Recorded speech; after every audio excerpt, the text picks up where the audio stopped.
Hey,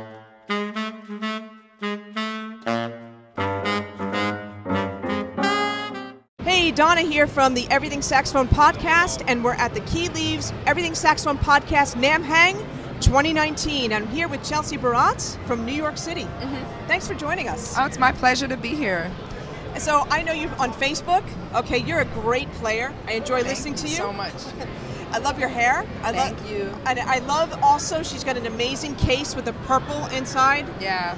We should show that in a little bit. You know what? We should. Yeah, absolutely, because it's beautifully designed. So talk to us. This is your first time at NAMM. What's your experience been like?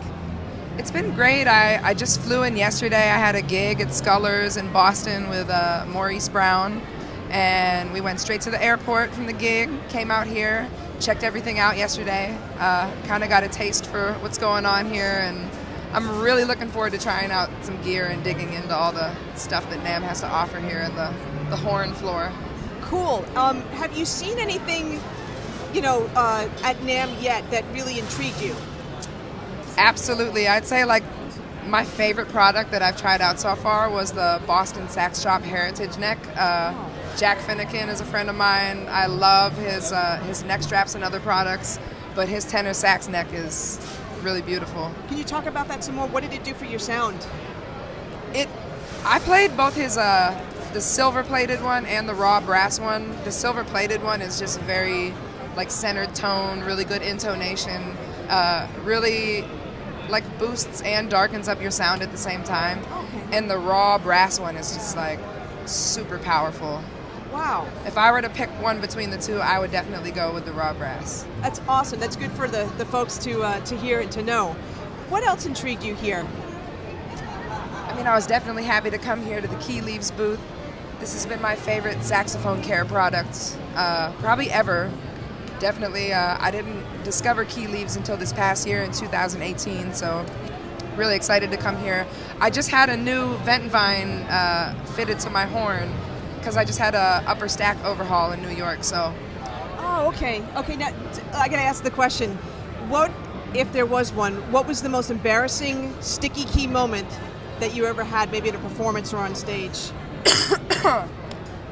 Just keys sticking up in general. Like, nobody likes their G-sharp key sticking up. I can't recall any particularly embarrassing moment. I've definitely had gigs where I've been, peeling my G-sharp key open. But I'd say my most embarrassing sticky key moment was just this last repair job I had. I did not realize how much gunk my upper stack had accumulated. Wow. And, I play nonstop in New York, sometimes up to 2 or 3 gigs a day. And I was not thinking about letting the horn air out and dry out after gigs. You just put your horn away after you play, you close the case. Yeah. You go home, you pass out because you're tired from all the work. You got to get up and do it again the next day. Always try to keep my horn swabbed out and clean, but just being more conscious about keeping your horn dry has been really good for my horn this year. So what I like to do after I come home from a gig now is I put my vent vine in, I put my key leaves in, and I leave my horn case open overnight. I let everything dry out and try to swab it immediately after playing. Yeah. And, it's going to preserve the life of the pads, absolutely. Definitely. Now, this is great to hear. You're getting sometimes 2-3 gigs a day. How are you? First of all, how are you doing that? How are you finding these gigs? If you can give some advice to the listeners. I don't even know what to say. I've been living in New York for 12 years. I love what I do. I try to do it as well as I can and have a good attitude with people. Come and do your job to the best of your ability, and the work will come. Yeah. And are you originally from New York? No, I'm originally from Pittsburgh, Pennsylvania. I thought I detected an accent from somewhere else. Okay. Yeah. So did you go to school in New York? I did. I went to the New School for Jazz and Contemporary Music. Cool. And the type of music you're playing now, is it solely jazz or is it a mix of things? No, it's definitely a mix of things. That's something we definitely do in New York, is mix up the R&B and the hip-hop with the jazz music, in addition to playing a lot of really good straight-ahead jazz and just a lot of other genres of music in general. But when I'm playing with Maurice Brown, I play with Grammy Award-winning trumpeter Maurice Brown. We do a lot of hip-hop incorporated into the music. And I play with a harpist named Brandy Younger and her band, and she's definitely infusing a lot of hip-hop and R&B into her music as well. With a harpist? Yeah, with a harpist, yeah. Wow. Harp with effects pedals. Oh my gosh! Yeah, it's I'm amazing. gonna have to check that out. I can't even conceive of that right now. Yeah, it's that's awesome. That's so interesting, though. You know, we haven't really had anybody on the podcast that's really, you know, done like work with hip hop or anything like that. Do you see any more opportunities with that? Like, you know, you think that that's going to be like a rising thing for saxophone players to be able to participate in? I think it's always been a thing. I mean, you listen to Kendrick Lamar and you hear saxophone all over it. You know, that's Terrace Martin playing saxophone all over Kendrick Lamar's music. He's been doing that, you know, since the beginning with him. That's true, yeah. And in addition to that, like, if you know about the history of hip-hop, it's a music where jazz music was highly sampled, and the saxophone has always been highly featured in jazz music. So the whole reason that saxophone players are still working in hip-hop in the studio is because there was that precedent set where the saxophone was present in the beat from the very beginning. So, you know, we're really into that in New York, and we do a lot of studio work. And like the latest hip-hop album I played on was Talib Kweli's Radio Silence, so you can check that out. There's a song called Nocturnal where I'm just playing solo saxophone through the whole track. That's awesome. Yeah. Now, where can we reach you? Where can we find you online? I'm on Facebook and Instagram. You can just look me up. My name, Chelsea Baratz. There. I said it wrong before. I'm sorry. Oh no, it's all good. Listen, Chelsea, thanks for stopping by. I know you've got a lot more to see here. It's the last day. And it's so nice to meet you. So nice to meet you too. Do you want to take a look at the inside of my case real quick Yes. before I go? Yes. I have a couple great things from John Ledbetter to show you guys. So Oh, that's right. take that.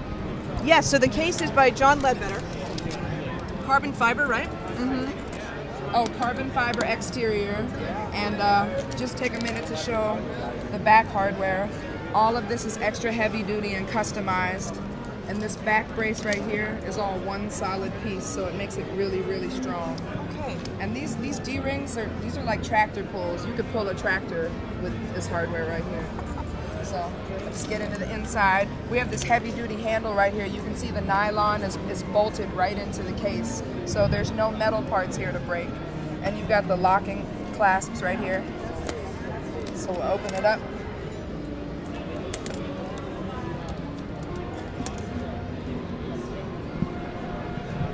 We got the custom interior here. You can see I got my key leaves and my vent vine on my horn, keeping my horn protected. That's pretty. This is my Sax Spy end plug.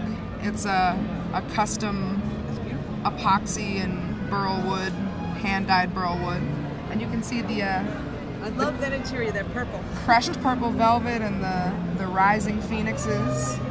And yeah, I just wanted to take a minute also to show you guys this new raw copper saxophone neck from JL Woodwinds I brought along with me. I'm really loving this neck as well. This neck is a monster. It's super resonant and just beautiful. Yeah, it is. Beautifully crafted. So you can find all of this. You can find this case. You can find this neck. You can find custom saxophones. You can find one of the best repair jobs in New York City. And you can find key leaves, I believe, at JL Woodwind Repair in New York City. So make sure you come check out the shop if you're in New York. If you're in Boston, go check out my guy Jack Finnegan at Boston Sax Shop. And yeah, those are definitely guys to check out for your East Coast needs. Cool. Thanks so much, Chelsea, for taking the time. My pleasure. Thank you for having me, Donna. Cool.